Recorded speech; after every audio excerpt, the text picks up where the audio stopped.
Srangsala West Tripura Lok Sabha Asuk Thaini Badainai Biplab Kumar Dev ni Pirmungo Bagmani Nayabare Amsayo Khlaijaka Kaisa Lokothom Panda Wanaroi Okra Ngi Manjaka Biplab Kumar Dev Montri Shukla Charnuadiate ADC ni CEM Purna Chandra Jamatia Lokothom Panda o Manjaka Amsani MLA Rampodo Jamatiate MLA Abhishek Roino Khoboi Amsani BJP Ozamarok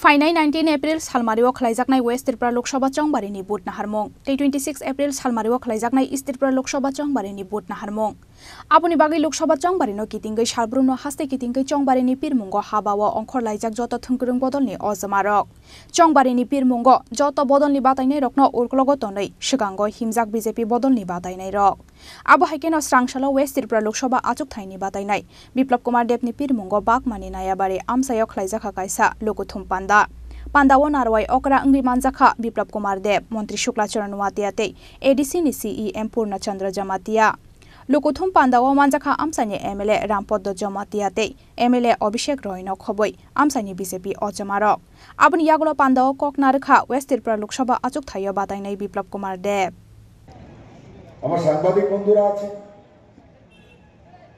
ও ত্রিপুরার বুদ্ধিজীবীরাও আছে কি কথা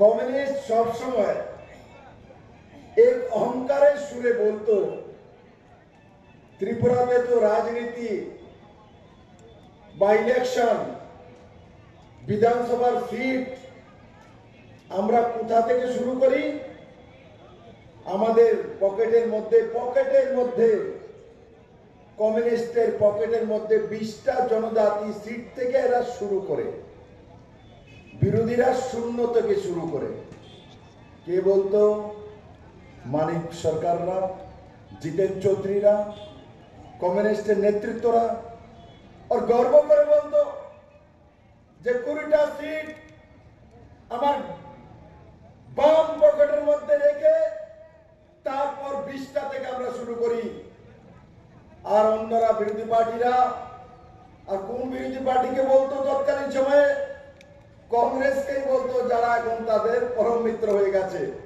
যে এরা তো শূন্য থেকে শুরু করে আরে মেরে মিত্র আমি জিজ্ঞাসা করি যে এই কমিউনিস্টরা জনজাতিকে ভোট ব্যাংক হিসাবে পকেটের মধ্যে রেখে দিয়েছে ওই মানসিকতা নিজেদের মধ্যে তৈরি হয়েছিল যে জনজাতিরা তো কমিউনিস্ট পার্টির পকেটের মধ্যে থাকে মানিক সরকারের পকেটে থাকে জিতেন চৌধুরীর পকেটে থাকে এরা বাইরে থাকতে পারে না আরে আমার বাড়ির মধ্যে যদি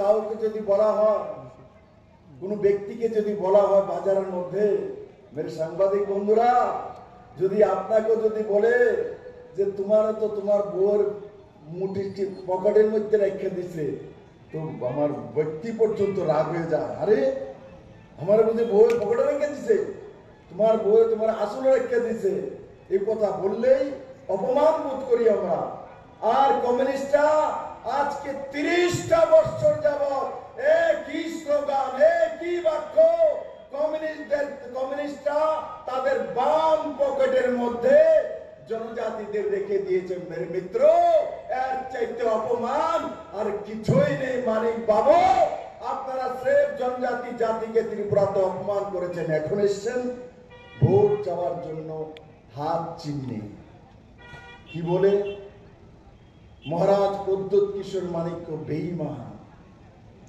সাবরুমে জিতেন চৌধুরী জিতার সময় মহারাজ প্রদ্যোৎ কিশোর মানিক্য যখন প্রার্থী দেন ওনাকে জিতানোর জন্য তখন প্রদ্যোৎ কিশোর মানিক্যের মতো লোক হয় না যখন প্রদ্যোৎ কিশোর মানিক্য জনজাতির জন্য চিন্তা করেন এই মাটির জন্য চিন্তা করেন ত্রিপুরার জন্য চিন্তা করেন হোম মিনিস্টার কাছে যায় মাননীয় প্রধানমন্ত্রীর কাছে যায় আর তখন তাকে সম্মান দেওয়া হয় জনজাতিদের সম্মান দেওয়া হয় তখন মানিক সরকার বলে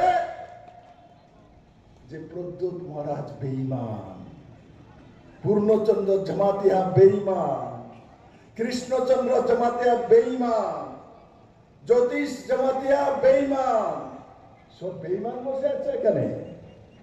ত্রিপুরাতে সব জনজাতি বেঈমান। ওরা আপনি আর জিতেন বাবু তো হচ্ছেন ইমানদার। কি দিয়েছেন মানিক বাবু বলুন নাই নির্বাচনে? আমি তো বারবার বলি 25 বছরের সরকার, 20 বছরের টানা মুখ্যমন্ত্রী, স্বর্ণযুগ ছিল আপনার, গোল্ডেন ইরা। কার কার ঘরে স্বর্ণ রেখেছেন? কোন ঘরে আছে? কিল্লাতে কার ঘরে স্বর্ণ দিয়েছেন? বলুন না আপনার স্বর্ণের কথা।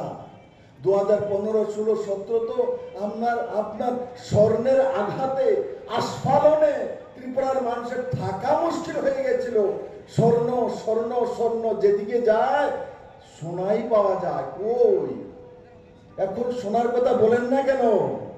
এখন স্বর্ণ যুগের কথা বলেন না কেন? যেটান বাবু স্বর্ণ যুগের কথা জিজ্ঞাসা করছে কিল্লাবাসী, স্বর্ণ যুগের কথা জিজ্ঞাসা করছে ত্রিপুরার ছেলে মেয়েরা, স্বর্ণ যুগের কথা জিজ্ঞাসা করছে ত্রিপুরার আম জনতা। এখন আর এই যুগের কথাই এরাই ভুলে গেছে। এমন শুরু হয়েছিল যে দুনিয়ায় পারার দেঙ্গে আর বৃন্দা করা এখানে যখন এসেছিলেন, উনিও দেখে আস্তাবল ময়দানে ভাষণ দিয়ে বলছেন, ওরে বাবা এখানে তো স্বর্ণ যুগ চলে আসছে, এখানে তো এই মডেল। হ্যাঁ আরে বৃন্দা দিদি আসুন, আপনাদের মডেল দেখুন। আপনারা দিল্লিতে বসে যে মডেল তৈরি করেছেন, এখন কংগ্রেস আর সিপিএম মিলে 50 বছরে হাজারো খুন, 80 দাঙ্গা, এনএলএফটি, আইপিএফটি। আরে क्या बोलूं मैं? আজকে আইপিএফটি কেন তৈরি হয়েছে? টিপরা মাতা কেন তৈরি হয়েছে?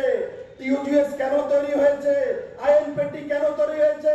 বিজেপির বিরুদ্ধে, মোদির বিরুদ্ধে।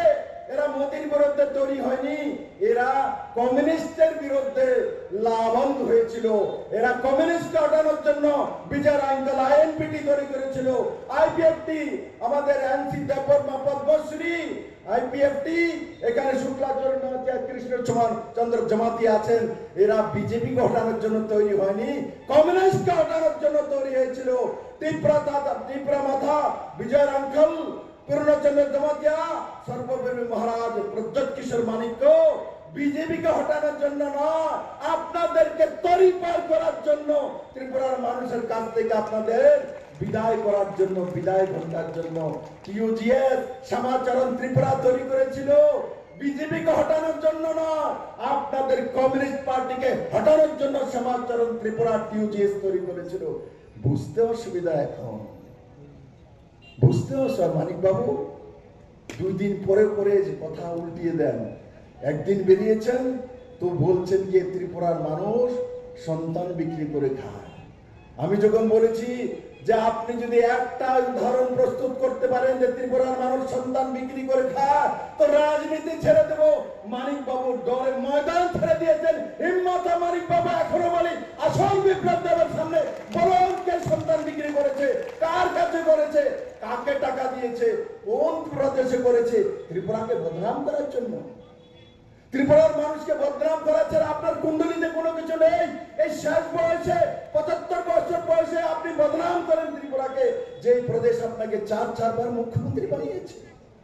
আপনার মধ্যে মনুষ্যত্ব জ্ঞান পর্যন্ত নেই। আপনি কংগ্রেস আর সিপিএম এর মিতালিতে নিজের ব্যক্তিত্বটা বিসর্জন দিয়ে দিয়েছেন। মানিক বাবু মানুষ আপনাকে দেখলে তিরস্কার করবে, হাসবে। কারণ কি? আপনি সেই ব্যক্তি, নীতি আদর্শ হোয়াইট কলার তার কথা বলতেন। আজকে আপনার বগলের দাবাতে আইপিএফটি নেই, আপনার কাছে টিপরা মাথা নেই, আপনার কাছে আইএনপিটি নেই, আপনার কাছে টিউজিএস নেই। আপনার কাছে কে আছে? রাহুল গান্ধী, আশিস শাহ আর একটা পরিবার। কত কষ্ট করছেন, খাইলা ডাব্বাটা লিখনে বসছেন। এত কষ্ট করার পর डब्बा खाली है। आज आपके पास कुछ नहीं है, आज डब्बा खाली है आपके पास। आज যে কথা ত্রিপুরার মানুষ বেরকম মনে করেছেন, আপনি মনে করেছেন কিল্লার মানুষ জানে না। আপনি রাহুল গান্ধী, কংগ্রেসের সর্বোচ্চ নেতা, তার বিরুদ্ধে কেরালাতে কমিউনিস্ট পার্টি ক্যান্ডিডেট দেয়, সেখানে রাহুল গান্ধীকে হারানোর জন্য আপনার পার্টি উঠে পড়ে রেখেছে, আর ত্রিপুরা রাজ্যের মধ্যে পারেনি, তার সাজাটা আপনার এইবার বুঝাইব। সে মুখ্যমন্ত্রী অনেক বড় ইচ্ছা ছিল, সাবরুমে দাঁড়িয়েছে, প্রদ্যোৎ কিশোর মানিকের সাপোর্ট নিয়েছে, ইলেকশন জিতেছে জেনারেল সিট থেকে, আমি মুখ্যমন্ত্রী হব, আগেও চেষ্টা করেছিল। আপনি আদা কেলাঙ্কারির নাম দিয়ে ওনাকে দিল্লিতে পাঠিয়ে দিয়েছিলেন। এবার মানিক বাবু জিতেন চৌধুরী বিজেপির সঙ্গে লড়াই করছে না, আপনাকে ভাঙটা দাঁড় করার জন্য, কারণ আপনি ওনাকে মুখ্যমন্ত্রী হতে দেননি সেই সময়ে। তার প্রতিশোধ নেওয়ার জন্য মানিক বাবু আপনার সর্বস্ব শেষ করে কমিউনিস্ট পার্টিকে মাটি দিয়ে, কবর দিয়ে, তুলসী গাছ লাগিয়ে মেলার মাঠ বিক্রি করে তারপর আপনারা খাওয়াই দেবো। মেলার মাঠ বিক্রি করে খাওয়াবো। हम कुछ नहीं करने वाले, আমরা কোনো কিছু করব না। মহারাজ প্রদ্যোৎ কিশোর মানিক্য কিছু করবে না, পূর্ণচন্দ্র জমাতেও করবে না, কৃষ্ণচন্দ্র জমাতেও করবে না, রামপদ জমাতেও করবে না, আর শুক্লাচরণ নোয়াতেও করবে না, আর এখানে আমাদের জিতেন মজুমদারও করবে না, অভিষেক দেবরায়ও করবে না। কত সুন্দর মঞ্চ দেখো না মানিক বাবু, আইপিএফ কি টিপরা মাতা বিজেপি একসঙ্গে দেখছুনি জীবনে, দেখ গেল ফটো তোলো, দেখো কিতনা সুন্দর ফটো, কত সুন্দর ফটো। আর তাদের ফটো আমি টিভিতে দেখি, একদিকে মানিক সরকার, মাঝখানে বর্মন পরিবারের লোকটা, তারপরে এদিকে আশিস সাহা। কি সুন্দর ফটো, এই ফটোটা দেত দেখাইবা আরো ভোট করবো। আমি তো বলি পূর্ণচন্দ্র জমাতিয়াকে, রামপদাকে, বাগবাতে এই ফটোটা ঘরে ঘরে দেখান, একটা ভোট পাবে না এরা। কারণ কি, এরা এই ত্রিপুরাতে 50 বছর যাবত ত্রিপুরার মানুষকে লুণ্ঠন করেছে, নারী নির্যাতন করেছে। এই কংগ্রেস সিপিএম কে বলতো লাল গুন্ডারা হুঁশিয়ার, চীনের দালাল চীনে যাও, দেশ আমাদের গড়তে দাও। কই এখানে যে মন্ত্রী আসলো, কি নাম ওনার, নরেশ জমাতিয়া দাদা, কই আপনি তো স্লোগান দিতেন বাগবাতে চীনে, আপনি তো স্লোগান তো কংগ্রেসের বিরুদ্ধে দিতে যে কালো হাত ভেঙে দেবো, ঘুরিয়ে দেব, আর কংগ্রেস স্লোগান দিত চীনের দালাল চীনে যাও, দেশ আমাদের গড়তে দাও। বিপ্লব তো থুড়ি স্লোগানটা দিত, আপনারা দিতেন না। এই কংগ্রেস সিপিএম আপাসকে স্লোগান দিবে না। এখন না না না, মানিক দা, জিতেন দা, চীনে যাওয়ার দরকার নেই, আপনারা আমাদের কংগ্রেস আইন হাত চিহ্ন ভোট দেন। क्या हालत है भाई এতদিন। তারপরে কংগ্রেসের চামড়া তুলে নেব আমরা, জিতেন বাবুরা স্লোগান, কংগ্রেসের চামড়া তুলে নিব আমরা, জিতেন বাবু। এবার কি আশিস বাবুর চামড়া তুলবেন? যেই ফটো তৈরি করেছেন জনতা আপনাদের চামড়া তুলবে। আপনারা যেভাবে ত্রিপুরার জাতি জনজাতির মধ্যে দাঙ্গা করিয়েছেন, রেপ করিয়েছেন, লুটতরাজ করেছেন, চাঁদাবাজি করেছেন, মানুষকে সর্বশান্ত করেছেন, জবাব মানুষ চাইবে এবার ইলেকশনে, জবাব চাইবে ইলেকশন। বিপ্লব দরকার মোদী जी के जिताনোর ইলেকশন না মেরে ত্রিপুরাবাসী। এই ইলেকশন কমিউনিস্ট আর কংগ্রেসের এই স্বার্থান্বেষী রাজনীতিবিদদেরকে সহি রাস্তা দেখানোর ইলেকশন। আজ হালো পান্দাও মানজাকনাই লুকুরকনি বাংমারি বেলাই মকলকলাই থতক। ব্যুরো রিপোর্ট চিনি খরাং।